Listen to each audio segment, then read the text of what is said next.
ये सबको नजर आ रहा है? यस। इरफान भाई की तरक्की हो चुकी है, स्टैंड आ चुका है उनके पास है। अब वो दोनों हाथ से लैपटॉप यूज करेंगे और जो है उनके हाथ बिजी नहीं होगा। Thank you ma'am. अच्छा, तो ये देखिए आपके सामने नोट प्रोजेक्ट्स हैं, ठीक है। तो ये नोट प्रोजेक्ट जो है, तो ये 10 प्रोजेक्ट्स वो हैं जो आप लोगों ने अभी इन प्रोसेस चल रहे हैं आप लोगों के बनने में, ठीक है। तो इनको आप बनाते रहेंगे जैसे जैसे आप लर्न करते रहेंगे चीज़ें, ठीक है। इसके अलावा अगर बैक करके यहाँ आती हूँ तो आपको नीचे कुछ नजर आएगा यहाँ पे स्टेप करके, step 00, 00A, 00B, 00C and 00D, ठीक है। ये 00 कितने स्टेप है? ये 4 स्टेप है। इसके बाद आता है स्टेप 1, फिर आता है, एक मिनट रुकिएगा,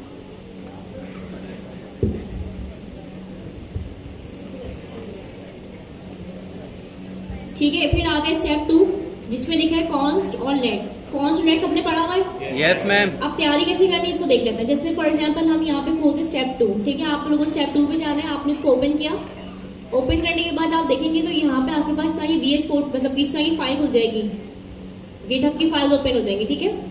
इसमें आपने यहाँ पे देखिए एक तो वेरिएबल डिक्लेरेशन है, ये आपके पास जो होगा अगर आप इसको ओपन करते हैं,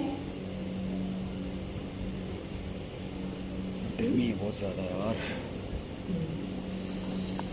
जब मैंने इसको ओपन किया तो मेरे पास ये आ गया वेरिएबल डिक्लेरेशन, ठीक है। वेरिएबल डिक्लेरेशन के अंदर जो बेसिकली ना इसकी सारी हिस्ट्री है, ये काम किस तरीके से करता है, ये मतलब जितनी भी आपके पास एक पूरा आर्टिकल है, ये अगर आप इस आर्टिकल को रीड कर लेते प्रॉपरली तो आपको तमाम चीज़ें अंडरस्टैंड आप कर सकते होंगे इजीली कि जो है वेरिएबल डिक्लेरेशन काम किस तरह करते हैं वेरिएबल्स, ठीक है। कॉन्स्ट और लेट किस तरह काम करते हैं, वेरिएबल किस तरह काम करता है, तो इससे आपको सारी नॉलेज मिल जाएगी, ठीक है। अब वापस हम स्टेप पे आते हैं और आने के बाद हम इस फाइल को क्लिक करें app.ts को। सबको विजिबल है? Yes ma'am. ठीक है, ये app.ts है, ठीक है। इसको मैंने क्लिक किया। क्लिक करने के बाद आप देखिए यहाँ पे आपके पास एक कोड आ गया। क्या आ गया आपके पास? कोड आ गया। अभी कोड जो है ना अभी चला हुआ नहीं है। अब आपने क्या करना है, इससे प्रैक्टिस करनी कोड की, कि जैसे अगर आपने कॉन्स यूज करने में variable values do not change, तो आपने इस तरह कर लिया कॉन्स लगा के, ठीक है। I suggest use let instead of var everywhere because he let has block scope. फिर आपने क्या किया, इसको इस तरीके से यूज कर लिया। अब आपका सवाल इससे आ सकता है कोडिंग है कि आप इसको उसका बना के दिखा दें, जैसे लिखा हुआ है ना कि आप एक कॉन्स बना के दिखा दें, वेरिएबल बना के दिखा दें। ये इस तरह का पेपर आपके पास आ सकता है कोडिंग से रिलेटेड, ठीक है। और इसमें आपको क्या करना होगा, जैसे अब फॉर एग्जाम्पल इन्होंने क्या किया है, यहाँ पे कॉन्स्ट C बनाया हुआ है, C में दोबारा 5 की वैल्यू दे देंगे और फिर यहाँ से पूछेंगे कि किस किस लाइन में एरर आएगा आपके पास। तो जैसे ये लाइन नंबर 2 है, ये लाइन नंबर 3 है और ये लाइन नंबर 4 है, तो फिर आपको बताना होगा कि कौन सी लाइन में एरर आएगा। अगर मैं यहाँ पे कॉन्स्ट C के अंदर 5 लिख दूंगी तो ये कंसोल हो जाएगा मेरा? हाँ, नो मैम, एरर आएगा। कंसोल हो जाएगा, नहीं हो जाएगा? नहीं, कंसोल होगा लेकिन वो अपना ब्रैकेट के साथ आएगा, उसका आंसर नहीं आएगा। जूम करूं? इस तरह जूम करूंगी तो मेरी स्क्रीन से बाहर के हो रहा है, क्या हो गया? अब सही है? ठीक है। अच्छा, आप लोगों का सवाल देखिए इस तरीके से है, मैंने यहाँ पे 3 वेरिएबल बनाए, ठीक है। उसके बाद जो है मुझे वेरिएबल को प्रिंट करवाना होगा, तो मैंने यहाँ पे कॉन्स्ट A = 5 लिखा हुआ है, कॉन्स्ट B = नंबर 33 लिखा हुआ है, कॉन्स्ट C में यहाँ बेस्ट लिखा हुआ है स्ट्रिंग में, बट मैं कहती हूँ यहाँ बेस्ट नहीं है, यहाँ 5 लिखा हुआ है। तो अब आप मुझे बताइए कि जब आप कंपाइलेशन में जाएंगी तो आपको कोड कंपाइलर में एरर आएगा कि नहीं आएगा? कितने लोग कह रहे हैं एरर आएगा?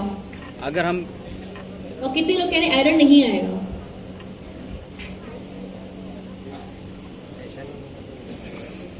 अच्छा ठीक है, तो अभी यही ट्राई कर लेते हैं छोटा सा उसको VS कोड पे जाके एग्जाम्पल को।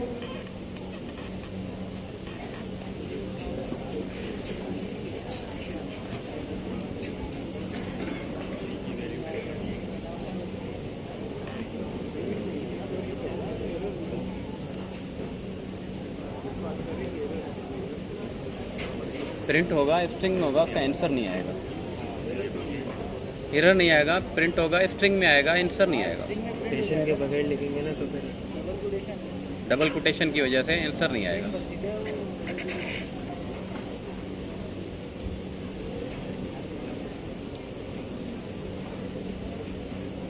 एक ऐसी फाइल बनी है मेरे पास, मैंने आपसे कहा कि कॉन्स्ट A = 5 हो गया, ठीक है। अब मैंने आपसे कहा const b is equals to 33 number 33 33, ठीक हो गया। अब तक वो एरर नहीं आया। अब मैं आपको दोबारा बोल रही हूँ कॉन्स्ट टेक्स्ट में चल रहा है।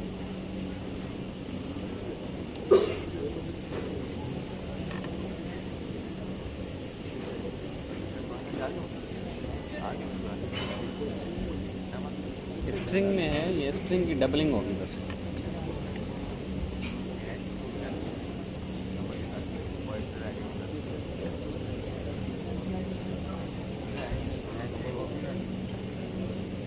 कितनी डाल रहा है बंदा।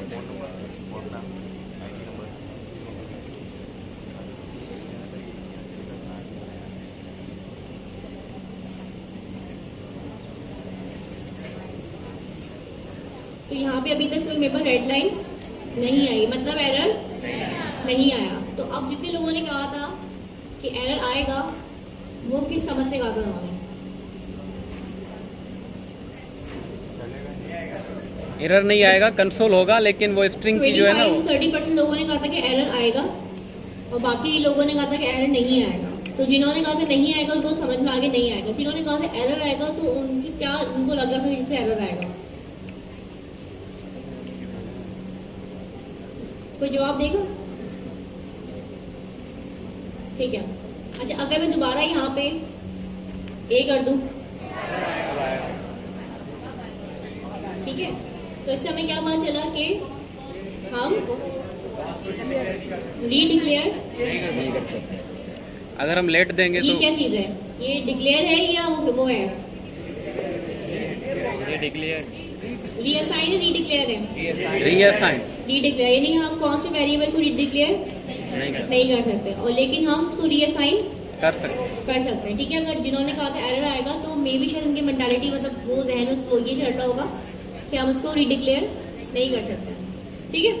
तो आपसे इससे सवाल किए जाएंगे, तो अब आपसे पूछे कि लाइन नंबर कौन से में एरर आएगा? लाइन नंबर 1 में एरर आएगा, लाइन नंबर 2 में एरर आएगा, या लाइन नंबर 3 में एरर आएगा? क्योंकि आपके पास ये पेपर शेप में कोई होगा, एग्जाम होगा ना, पेपर में तो कहीं से इंडिकेट ही नहीं करेगा वो। तो वो आपको, जब आपके कॉन्सेप्ट बहुत ज़्यादा क्लियर होंगे ना चीज़ों के ऊपर, तब आप उसको पकड़ पाएंगे चीज़ों कि अच्छा यहाँ पे ये जो है ना ए हमने दोबारा डिक्लेयर कर दिया, इस वजह से ये हो रहा है कि एरर आ सकता है। अगर यहाँ पे मैं सी लिख दूँ वापस तो ये एरर चला गया, ठीक है। अब समझिए एग्जाम की नोएं किस तरह की होगी। Yes ma'am. तो आपको एग्जाम के लिए रट्टा ही लगाना। आप लोग एग्जाम में जो काम करना है ना, वो सिंपली ये करना है कि अपनी जो कॉन्सेप्ट है ना उसको बहुत अच्छी तरह से क्लियर करना है।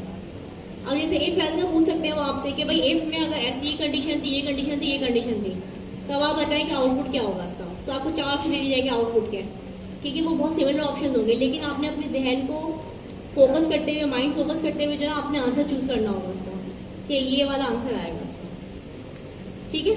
Yes ma'am. एग्जाम से रिलेटेड थ्योरी सॉल्व हो गई सबकी। यस।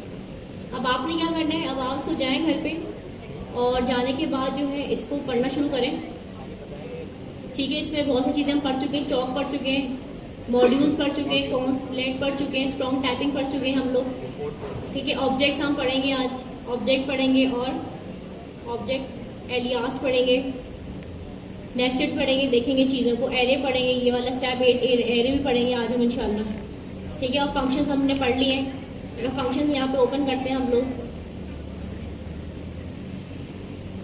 पढ़ नहीं लिए लेकिन हम थोड़ा पढ़ा। ये देखिए ऑल पैरामीटर्स आर रिक्वायर्ड, ठीक है। ये पैरामीटर वाला फंक्शन आ गया, इसमें हमने 2 पैरामीटर लिए हुए। ये एनोनिमस फंक्शन आ गया जो हमने लास्ट टाइम पढ़ा था, एनोनिमस फंक्शन, ठीक है। अभी एनोनिमस फंक्शन पढ़ लेंगे हम। इसके अलावा इसमें से ही पढ़ लेते हैं हम लोग, बल्कि काम करते हैं, आप लोग क्या सजेस्ट करते हैं?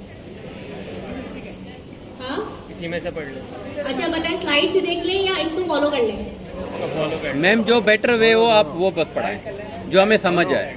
क्या स्लाइड से पढ़ लें? जल्दी हो जाएगा स्लाइड से। हाँ वैसे ये भी सही है, स्लाइड से पढ़ लेते हैं, ये घर जाके पढ़ सकते हैं ना आप लोग। तो घर जाके भी तो कुछ करना है या सिर्फ रोटी पकानी है? हमें समझ आ जाएगा ना हमारा आदत। कितनी लड़की रोटी पकाती है घर की? भाई ये पका दो। लड़की ही पकाते रोटी भाई, जबरदस्त है। आप पकाते हैं? मैं पकाती हूँ लेकिन लोगों को, रोटी नहीं। इनकी जब शादी होगी इनकी घरवाली को बड़ी फैसिलिटी होगी। क्या हो गई? जब शादी होगी तो उनकी घरवाली को रोटी नहीं पकानी पड़ेगी। लकी होगी ना वो। हाँ, वही लकी होगी। ऐसे लड़के चाहिए मार्केट में आजकल जिनको सब आता हो। आप अपनी डिटेल जमा करवा दीजिएगा मुझे, कोई सुशील कन्या कोई सुशील कन्या देख के जो है ना हम आपको करवा देंगे। सुंदर। कुछ मार्की भी मौजूद है हमारे पास तो। ठीक है, निगाह में पड़ा। तो अब हम जो लास्ट क्लास में पढ़ा था आपने जल्दी से मिलके से बताओ तो क्या क्या पढ़ा था हमने लास्ट क्लास में? फंक्शन पढ़ा था, बेसिक फंक्शन पढ़ा था। सिंक होना चाहिए तो मुझे पता चलेगा लड़की और लड़कों दिमाग कैसे चल रहा है। Basic Sync में बताएं, function। 1 by 1 क्या क्या पढ़ा था हमने? Basic function. मैं तो आया ही नहीं था।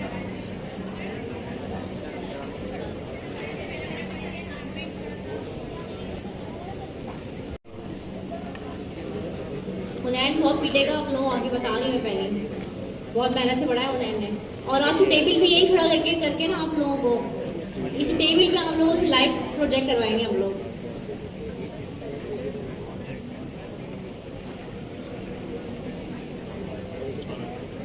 वही है, मैंने अगला जल्दी डाल देना काम का अगला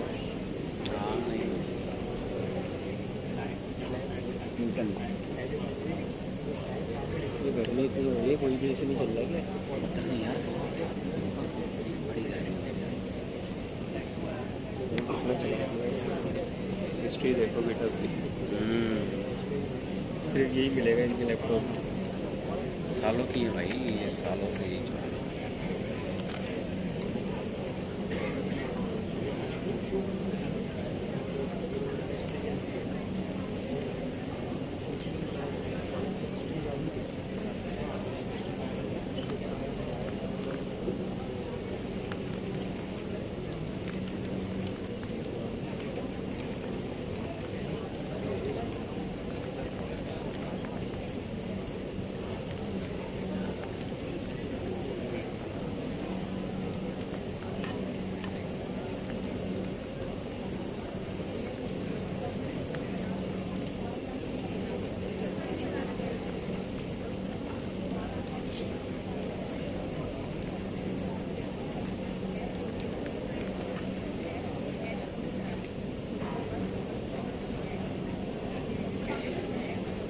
फंक्शंस क्या होते हैं जल्दी जल्दी बता दें, जल्दी जल्दी करें, 5 मिनट में रिवाइज करते हैं। What is functions? एक ब्लॉक कोड होता है। कोड तो ठीक नजर आ रहे हैं मुझे भी लिखा हुआ, लेकिन आप लोग अपने जबान में बताएं फंक्शंस क्या होते हैं। कॉल कर दे, किसी भी टास्क को कॉल करना, जैसे कि कोई एग्जांपल होता है फंक्शंस की, जैसे रिपीट कि करना।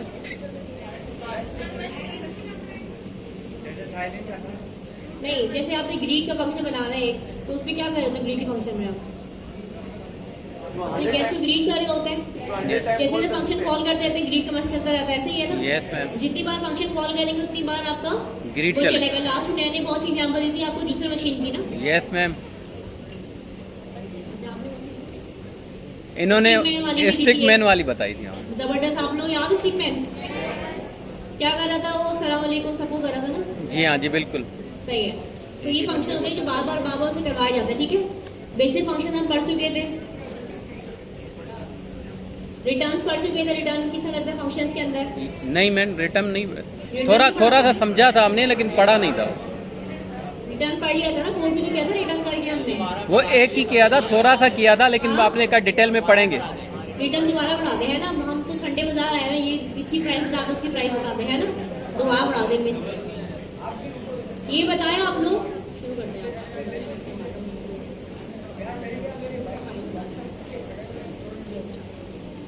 अच्छा ये बताएं कि संडे को कौन कौन पढ़ के आए? लास्ट संडे से अब संडे तक किस किस ने पढ़ा है? 3 हाथ, हाँ नजर आ गए, गुड। और 2 हाथ आप नहीं पढ़े?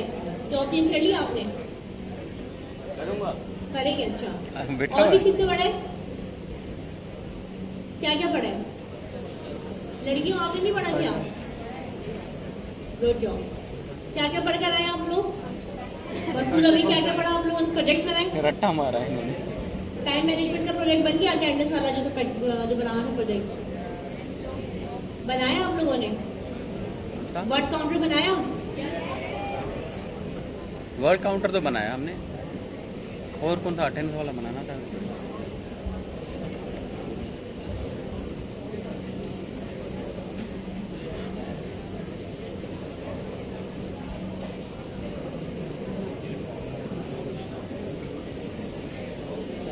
यार जो मैं रिलैक्स बैठा हूँ ना कसम से, हाय हाय, नहीं तो हाथ मेरा ऐसे स्टैंड का पहला दिन लास्ट संडे भी ऐसा होगा। हाँ बिस्मिल्लाह यहीं पर करिए। हाँ बिस्मिल्लाह। ओपनिंग मेरे आने से बाहर आई है, बिल्कुल। इसको पता नहीं कौन सी लगी तो समझ रहा हूँ। नाम भी इसका निकलेगा लगी ड्रॉ में। तू जूनियर है मेरा बेटा, सीनियर वैसे नहीं बोलते बुरी बात। इसका भी आखिरी ईयर चल रहा है, मेरा भी आखिरी ईयर चल रहा है। जाहिर है पहले इनके लंबे होते हैं, अब इनमें हमारा क्या लेना देना। मुझे बात बताओ, तुम्हारा बैच कौन सा है? मतलब तुम किस ईयर को आए थे? 2021 में? 21 का है। मैं 20 का हूँ। मेरी डिग्री 5 साल है, तुम्हारी 4 साल है। एक साल साथ ही होनी है। एक साल, हाँ तो मैं 5 साल। किसने पढ़े थे? गुड। यानी कि थोड़ा पढ़ेंगे तो आप लोग को समझ में आएगा। Yes, ma'am. जिन्होंने नहीं पढ़ा तो उनका तो अल्लाह ही हाफिज़ है वैसे भी।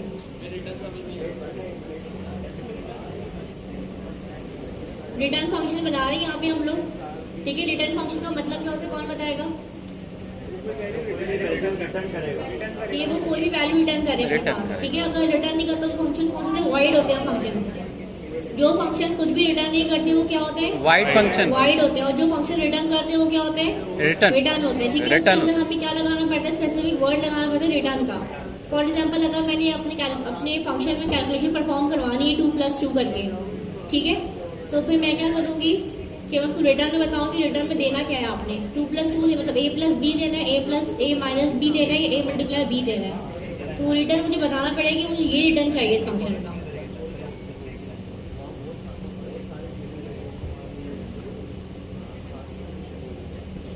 अभी देखें बता रहे हूँ ना। तो हमारे जो लास्ट वीक की एग्जाम्पल थी,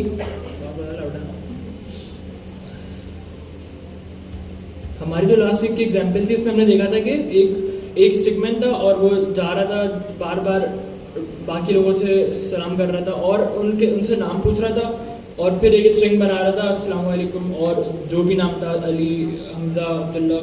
तो हम उसी एग्जाम्पल को रिवाइज करते हैं और उसी एग्जाम्पल के जरिए देखते हैं कि हमने क्या क्या पढ़ा था। पहली चीज़ हमने पढ़ी थी वो था कि फंक्शन बनाते क्यों हैं। जब हम सारा काम फंक्शन के बगैर भी कर रहे थे, console.log लिखते, अस्सलाम वालेकुम अली लिखते और वही काम एक लाइन में हो जाता।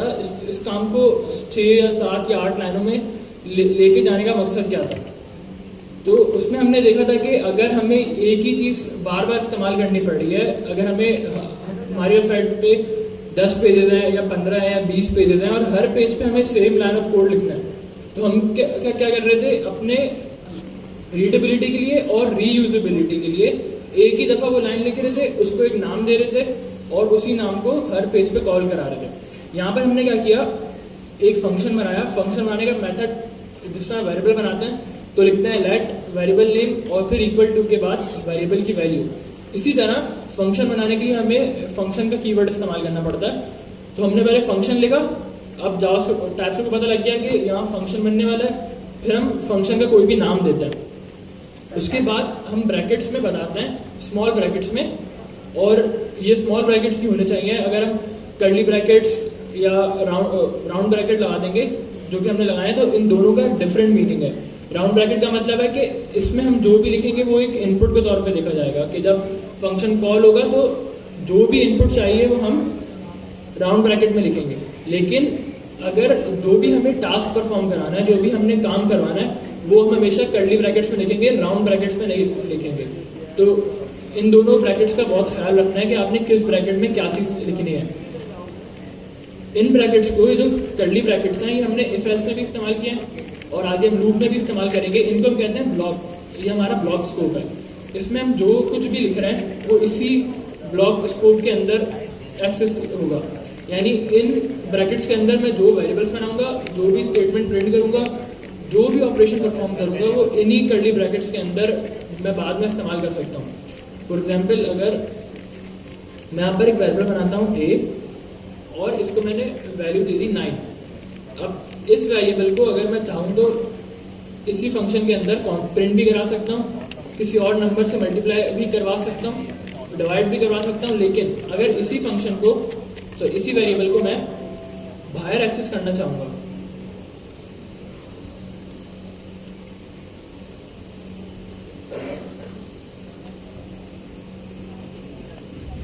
तो यहाँ मेरे पास एक एरर आ जाएगा, कैन नॉट फाइंड नेम ए। हालांकि हमें यहाँ पर नजर आ रहा है कि हमने एक ए नाम का वेरिएबल बनाया है लेट ए इक्वल 9, लेकिन फंक्शन के बाहर उस ब्लॉक स्कोप के बाहर ये जो दो ब्रैकेट्स हैं जिनको हम ब्लॉक कहते हैं, कर्ली ब्रैकेट्स, इनके बाहर वो फंक्शन, इनके बाहर वो वेरिएबल एक्सेस नहीं होगा। तो ये हमने देखा था लास्ट क्लास में कि ब्लॉक स्कोप में हम जो कुछ भी डिफाइन कर रहे हैं वो बाहर एक्सेस नहीं हो रहा। अगर हम चाहते हैं कि जो भी हम कोड लिखें या जो भी हम टास्क परफॉर्म कराएं वो सारा टास्क परफॉर्म होने के बाद जब फंक्शन एंड हो जाए उसके बाद जो आंसर हो वो हम अपने फंक्शन के बाहर किसी कोड में भी एक्सेस कर सकें, तो उसके लिए हमें क्या करना पड़ेगा, रिटर्न करना पड़ेगा। अगर मुझे इस ए वैल्यू को फंक्शन के बाहर इस्तेमाल करना है तो उसके लिए मुझे ए को रिटर्न करना पड़ेगा। अच्छा, ये कर्ली ब्रेसेस एग्जांपल आप ऐसे ले सकते हैं जैसे कि फॉर एग्जांपल आपका मार्की, ठीक है, अगर हम थोड़ी देर के लिए कंसीडर करें जहाँ बैठे ये आप एक ब्लॉक स्कोप में बैठे हैं, तो जो अंदर वाले हैं ना, अगर मैं यहीं से स्टूडेंट से कॉल करूँगी तो यहीं से स्टूडेंट मेरे पास आ जाएंगे।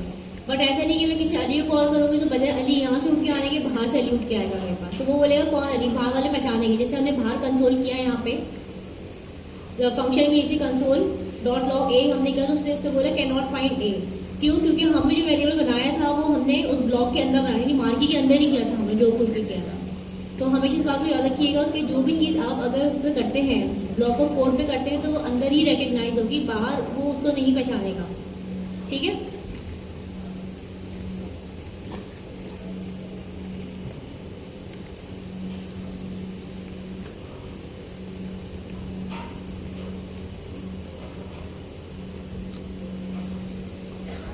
तो यहाँ पर मैंने क्या किया कि इस फंक्शन को थोड़ा चेंज कर दिया मैंने, क्योंकि वो एक स्ट्रिंग ले रहा था और मैं उसको एक नंबर दे रहा था, वैल्यू दे रहा था, तो मैंने अभी के लिए उसको एक नंबर ही प्रोवाइड कर दिया।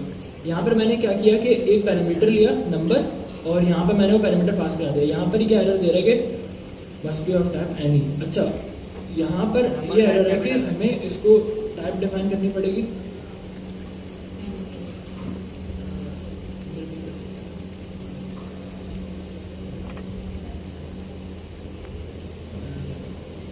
नंबर का एन कैपिटल है शायद इसमें, नंबर के बराबर में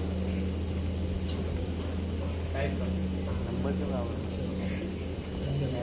सही। तो वो एन कैपिटल नंबर जो था वो एक टाइप है स्मॉल एन वाला, और बड़े एन वाला नंबर जो है वो एक ऑब्जेक्ट है जावास्क्रिप्ट का, उसमें कुछ मेथड्स हैं, तो दोनों डिफरेंट चीज़ हैं। जिस तरह अगर आप स्मॉल स्ट्रिंग लिख रहे हैं, आपने अगर स्ट्रिंग लिखा है स्मॉल एस के साथ तो वो एक टाइप है, डाटा टाइप है, और कैपिटल एस के साथ वो एक क्लास है, एक जो जिसमें बहुत सारे मेथड्स हैं और ऑब्जेक्ट्स हैं।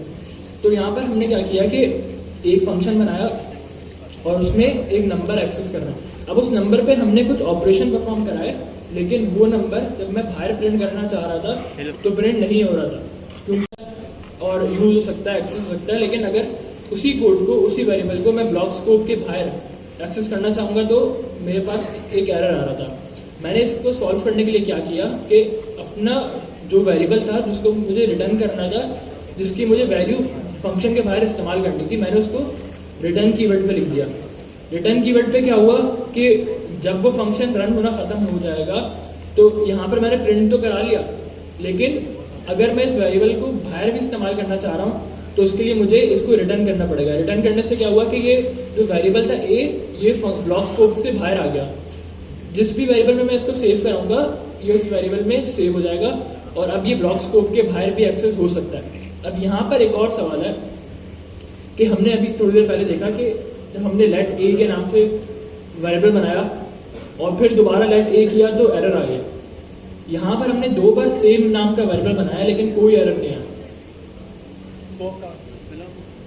क्योंकि ये वाला जो कोड है ये ग्लोबल स्कोप है, ये किसी ब्लॉक स्कोप के अंदर नहीं है। इसको ये भी नहीं पता कि इस वाले ब्लॉक स्कोप के अंदर कोई वेरिएबल बना भी है और उसका नाम ये भी था। लेकिन अब यहाँ पर एक और सवाल पैदा होता है कि ये वाला जो ए है ये कौन सी वैल्यू प्रिंट करेगा। बाहर वाली या अंदर वाली? अंदर वाली, अंदर वाली क्यों करेगा? क्योंकि ये ब्लॉक स्कोप के अंदर है, सारा अंदर का ही सिस्टम। और अगर यहाँ पर मैं ए हटा दूं तो एरर आ जाएगा? जी आ जाएगा ब्लॉक स्कोप। अच्छा, मैं एक आसानी करता हूँ, इसको सिर्फ ए कर देता हूँ और लेट ए को ऊपर डिफाइन कर देता हूँ। अब क्या होगा? ये ब्लॉक ऑफ कोड से आउट हो गया वो फिर से। जो ऊपर वाला है वही प्रिंट होगा एमडी। अब ये होना चाहिए कि अगर मैं इसको मिटा देता हूँ तो एरर आना चाहिए, क्योंकि वो तो फंक्शन के अंदर लेट ए ढूंढ रहा है। फिर वो ग्लोबल भी ग्लोबल है, यहाँ पे ब्लॉक स्कोप के बाहर है। हाँ, इसको हम एक वर्ड इस्तेमाल करते हैं, वो कहलाता है लेक्सिकल स्कोपिंग। जावास्क्रिप्ट में और टाइपस्क्रिप्ट में एक कॉन्सेप्ट है लेक्सिकल स्कोपिंग। लेक्सिकल स्कोप क्या होता है कि अगर किसी भी स्कोप के अंदर, चाहे वो ये ब्लॉक स्कोप है ब्रैकेट वाला या वो ग्लोबल स्कोप है, अगर मैं किसी वैल्यू को प्रिंट करा रहा हूँ या एक्सेस कर रहा हूँ या यूज़ कर रहा हूँ, तो वो सबसे पहले अपने स्कोप में वो वेरिएबल ढूंढेगा, फिर अपने से अपर लेवल स्कोप में जाएगा, फिर उससे अपर लेवल स्कोप में जाएगा। फॉर एग्जाम्पल, अगर इसके अंदर मैं एक इफ स्टेटमेंट भी डाल देता हूँ और उसके अंदर ही सारा कोड हो रहा है,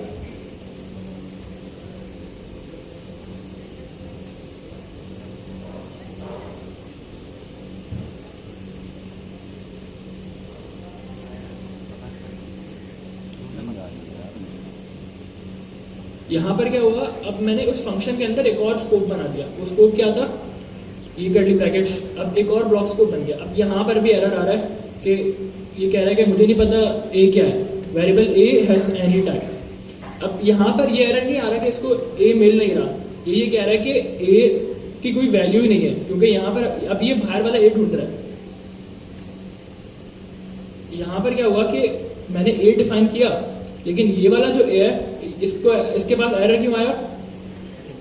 क्योंकि ब्लॉक स्कोप के बाहर जो है वो उसको ढूंढ रहा है लेट वाले। क्योंकि अब ये वाला जो ए था, अब मैंने उसको एक और स्कोप के अंदर डाल दिया। अब एक ब्लॉक स्कोप है और उसके अंदर एक और ब्लॉक स्कोप है। तो अब यहाँ पर क्या हो रहा है कि ये वाला जो ए है ये दो स्कोप्स के अंदर है। अब ये इन दो स्कोप्स के अंदर ही एक्सेस हो सकता है। तो ये बहुत इंपॉर्टेंट कॉन्सेप्ट है और ये ज़रूर आता है किसी भी टाइपस्क्रिप्ट एग्जाम में। अगर अब मैं यहाँ पर ए प्रिंट करूँगा तो कोई एरर नहीं है, लेकिन बाहर इसी स्कोप से बाहर ए प्रिंट करने पे एरर आ रहा है, हालांकि दोनों सेम फंक्शन के अंदर हैं, फिर भी इसका ब्लॉक स्कोप अलग है। तो जरूरी नहीं है कि सिर्फ फंक्शन के ब्रैकेट से स्कोप हो, इफ एल्स के ब्रैकेट भी एक अलग स्कोप है। लूप अगर आप जानते हैं तो हर लूप का ब्रैकेट भी एक अलग स्कोप है। जितनी बार आप एक कर्ली ब्रैकेट्स लगाएंगे उतनी बार आप एक नया स्कोप डिफाइन कर रहे हैं, चाहे वो फंक्शन है, चाहे वो इफ एल्स है, चाहे वो कोई भी ऐसा स्टेटमेंट है जिसमें कर्ली ब्रैकेट्स इस्तेमाल हो रहे हैं। हर कर्ली ब्रैकेट एक नया स्कोप है और उसके बाहर वाले वेरिएबल्स को या स्टेटमेंट्स को उसका नहीं पता।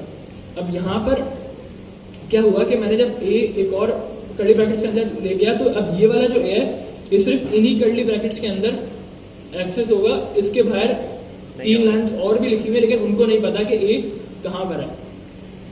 अगर किसी को कंफ्यूजिंग लग रहा है तो वो हाथ उठा सकता है ताकि पता लगे कितने लोग कंफ्यूज हैं। अच्छा, अभी मेजॉरिटी कंफ्यूज है। अच्छा, ये बताएं कंफ्यूजन है किस चीज़ पे?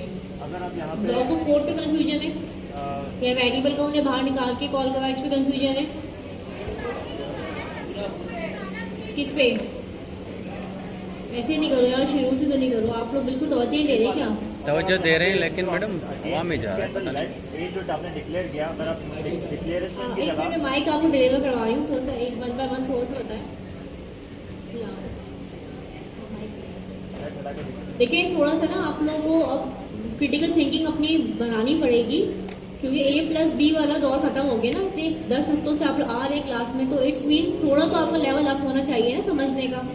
थोड़ा टेक्निकल चीज़ों को समझने की कोशिश करें, अपने दिमाग में डालने की कोशिश करें उस चीज़ को ना। बहुत आसान कॉन्सेप्ट है, बहुत आसान चीज़ है। बस बात ये है कि थोड़ी टेक्निकल इस तरीके से घूम फिर के बताई जा रही है आपको। जी बिल्कुल। जैसे कि आपको बताया गया कि अगर ब्लॉक के अंदर हम कोई वेरिएबल बनाते हैं तो वो बाहर कॉल नहीं हो सकता। ये बात समझ में आ गई सबको? Yes ma'am. क्यों नहीं हो सकता ये बात मुझे को बता पसंद करेगा? क्योंकि वो ब्लॉक ऑफ कोड से आउट हो जाता है, बाहर हो क्योंकि जाता उसको अलग कर रहा है ना। मैंने एक मार्गी एग्जाम्पल दी। देखिए, अगर कभी भी अपने जिंदगी में याद रखें आप लोग कभी भी कोई कंफ्यूजन हो ना तो आप रियल वर्ल्ड से एग्जाम्पल को रिजेम्बलेंस देते हैं रियल वर्ल्ड के साथ, ठीक है। जितना ज़्यादा आप रियल वर्ल्ड से उसको रिजेम्बल करेंगे ना वो चीज़ तो लॉन्ग टर्म आपके दिमाग में रहेगी। सबसे पहले तो आप लोग पंखा बंद करना बंद कर दें अपने आप को। एक कागज़ से हवा को बिल्कुल हवा नहीं देगा, कागज़ का टुकड़ा है। ऑनेस्टली स्पीकिंग आपको ये कागज़ कुछ हवा नहीं देगा, लेकिन ये आपको डिस्ट्रैक्ट करता रहेगा बैठ के। सही बात। आपके दिमाग की 50% जो चीज़ है ना वो ये लगी रहेगी कि मैं हवा कर लूँ बैठ के यहाँ पर, ठीक है। अगर आप लोग चाहते हैं कि आप लोगों को समझ में आए तो 100% फोकस करें बात पे और बोर्ड के ऊपर। पंखा ना चलाएं, ये पेपर से कुछ नहीं होने वाला आपका, ठीक है। जा रहे सामने से, ये हम देख रहे हैं, बस जा रहे हैं, चल नहीं रहे। सिर्फ देखने के लिए था, ठीक है। और भी है। अच्छा, ये आप समझ में आ गए सबको। इसके बाद हमने क्या किया, इसको हमने घुमा देखा नेट कहाँ पे, ठीक है। मैम फिर जरा हमने क्या किया, वेरिएबल को हमने बाहर बनाया ए के नाम से। किसके बाहर बनाया, ब्लॉक्स को ब्लॉक बाहर से को बनाया, बाहर। बाहर बनाया नहीं यहाँ पे। Yes ma'am. और फिर- हाँ।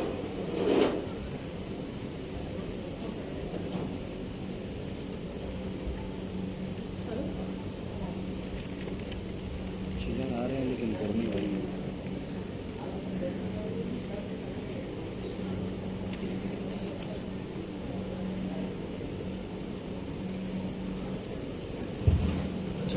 तो हमने ये शुरू में बहुत कंफ्यूजिंग लगेगा क्योंकि ये टॉपिक ही ऐसा है, लेकिन ये बहुत इंपॉर्टेंट टॉपिक है स्कोप का। अब यहाँ पर क्या हुआ कि मैंने सबसे पहले एक फंक्शन में वेरिएबल डिफाइन किया। जब मैंने उस वेरिएबल को फंक्शन के बाहर एक्सेस किया तो क्या हुआ, एरर आ गया, क्योंकि उसने ये बोला कि ये फंक्शन जो है ये मेरे स्कोप में मुझे मिला ही नहीं, तो एरर आ गया। जब मैंने इस फंक्शन में एक वेरिएबल डिफाइन किया, कौन सा वेरिएबल था, ए वेरिएबल मैंने फंक्शन में डिफाइन किया सबसे पहले। उस वक्त इफ एल्स नहीं थे। अगर मैं इनको हटा दूं अभी के लिए, यार वैसे ही तो मैंने ए वेरिएबल डिफाइन किया और इसी वेरिएबल को मैंने फंक्शन के बाहर जब प्रिंट करने की कोशिश करी तो एरर आ गया, क्योंकि इसने ये कहा कि कैन नॉट फाइंड नेम ए, क्योंकि ए नाम का कोई वेरिएबल मौजूद ही नहीं है इस कोड में। ये ओके है सबको, ओके ये बात, यस। यहाँ से साइड से क्लियर है, एवरीवन इज क्लियर, ठीक है। आगे चलते हैं अब। अच्छा, ऐसा क्यों हुआ, क्योंकि मैं आपको एक बात बताई अभी कि जब भी मैं एक कर्ली ब्रैकेट्स के अंदर कोई भी कोड लिखूंगा तो वो एक ब्लॉक स्कोप माना जाएगा, और उस ब्लॉक स्कोप के बाहर वाले कोड को नहीं पता कि इस ब्लॉक में क्या हो रहा है। वो एक डिफरेंट दुनिया होगी उस कोड के लिए। ये वाला जो कोड है जो मैंने हाईलाइट किया अभी ब्लू से, ये एक अलग दुनिया है। इसमें जो वेरिएबल डिफाइन होंगे वो इसी में एक्सेस होंगे, इसी में यूज होंगे, लेकिन इसको बाहर की दुनिया का पता है। जो इसके बाहर की दुनिया है, इस इन वाले वेरिएबल्स को, इसको नहीं पता कि इन ब्लॉक में क्या हो रहा है।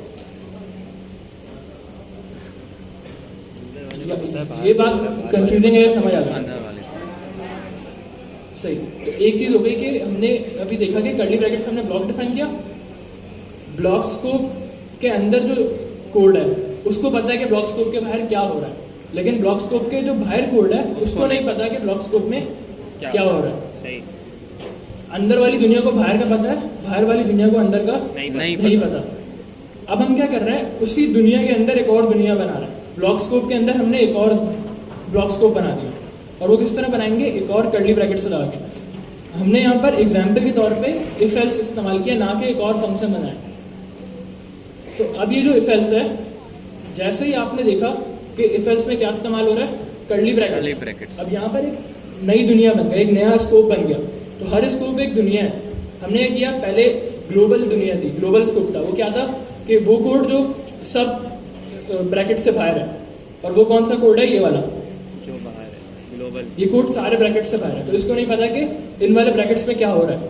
लेकिन अब मैंने क्या किया, उसी स्कोप के अंदर एक और स्कोप बना दिया, उसी दुनिया के अंदर एक और दुनिया बना दी।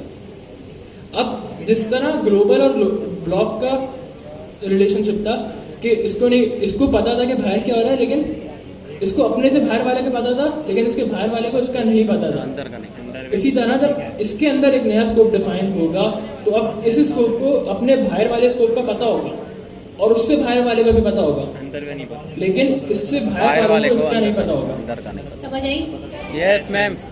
पक्की बात है। Yes ma'am. देखिए, कॉन्सेप्ट लेना बहुत जरूरी है कि आगे पूरी टाइप्स की फंक्शन से बेस्ड करती है। इवन कि अभी कोई प्रोग्रामिंग लैंग्वेज आएगी ना, वो सब की सब किस पे बेस करी होगी, फंक्शंस के ऊपर।